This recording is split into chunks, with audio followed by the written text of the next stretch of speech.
What's up, everybody? Welcome back to my channel, Clemente Collector. And on today's episode, I have a big pickup here, but it's a card I would have never bought based on the condition. Batting third, playing right field, number 21, Roberto Clemente.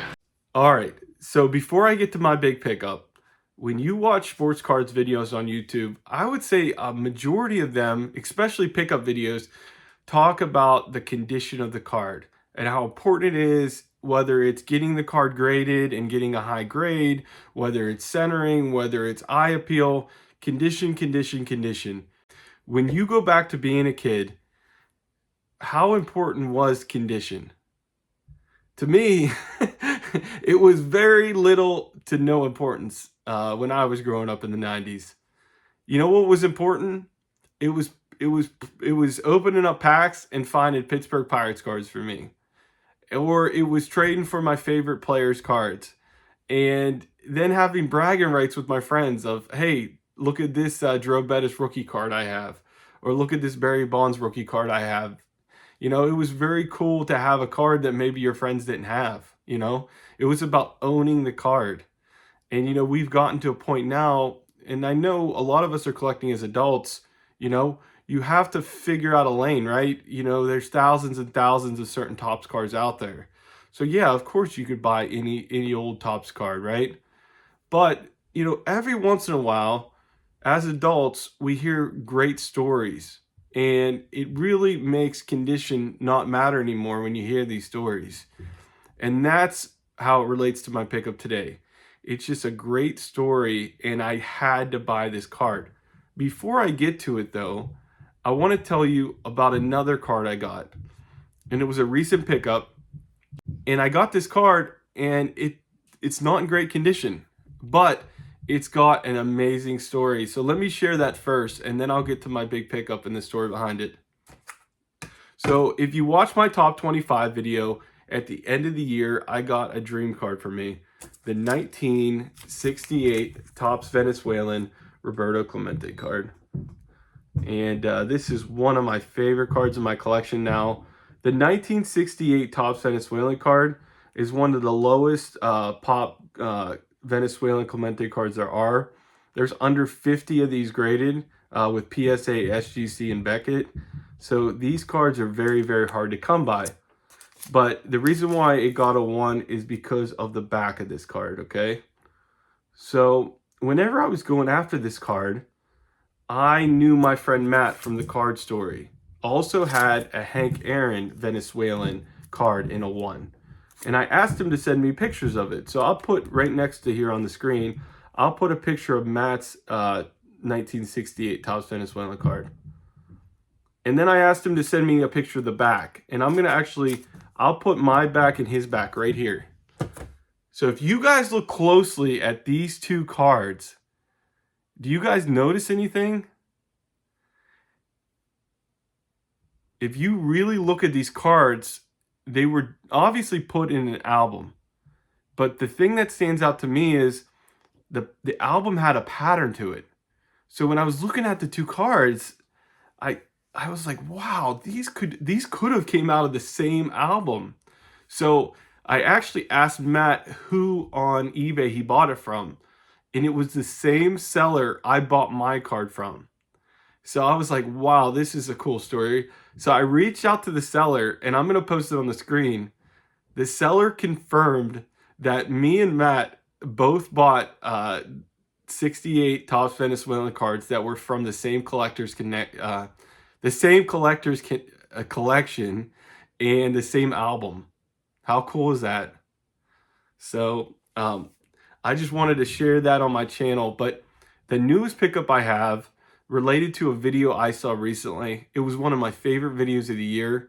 It's got over 1,000 views already. So I'm actually going to put a link to that video down below. But let me show you a clip of that video, and then I'll show you my pickup. I actually bought a original owner collection, a vintage collection, for the first time ever. And I decided I wanted to shoot a video to commemorate it. I'm calling it the Rudicil collection. But kind of give you guys an idea, ignore my mess in the background, but That's a ton of vintage cards from an original collection. But let's take a closer look just at the stars and Hall of Famers. All right, so I'm going to show the cards from the Rudicil collection and talk a little bit about it. This collection came to me by way of someone that I go to church with. His last name is Rudicil, and he played collegiate baseball for the University of North Carolina. I've known him for several years, and he asked me one day at church, "Hey, my brother has our childhood collection. Some of them are beat up," as I show this Yogi Berra with a missing corner. There's not a lot of stuff like that, believe it or not. Would love to have you come look at them, as I know you collect cards and would kind of know what you're looking at. Sandy Koufax. And we'd love to have you do that. Tell us know what we've got. And I'm like, yeah, sure.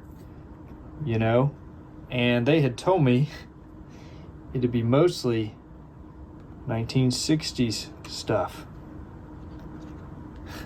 Clearly, that's not the case.